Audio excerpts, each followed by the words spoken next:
Hey guys, welcome to part 3 of bidding and estimating.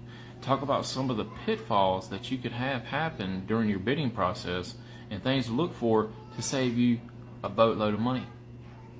So one of the things that you had to look for is in your set of plans, if you don't have a mechanical set of drawings in the plans that you receive, did you allocate some time to design them? Did you come up with time for your heat loads, your duct design? You got to think about those type of things.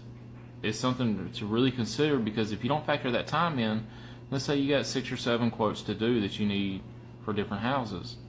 Well, if bidding that job out, getting all the material list, doing the actual quote itself, looking over the duct design is going to take you a couple of hours, you're going to look at 2 or 3 solid days, 10-hour days, to just do that. So it's something to really consider. I just went over a project. It was a 2,800 square foot house. It had foam insulation, and it had 2 units. Those 2 units and the duct design took me over 2.5 hours. And that's just sitting down at a table, spending the time, working it all out. How many of this item do I need? How many of that item? And it's a considerable amount of your time as an estimator or an owner or a manager to figure that cost up. I know a lot of people work on commission. People at my company, we don't do commission.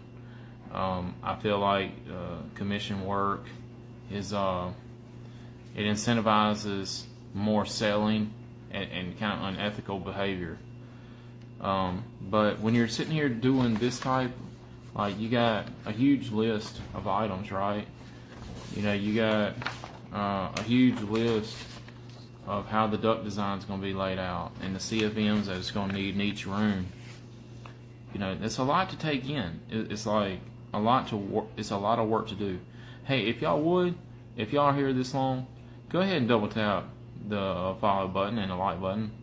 I appreciate all the people that follow me, and I'm trying to be very informative and give some content out there that most people don't cover, so that way we can educate the masses here on what goes into the bidding process. You have to account for that time doing a duct design, doing the CFMs, doing a heat load, doing the material takeoff, and getting that material to a job, because a lot of times, that supply house don't have them all.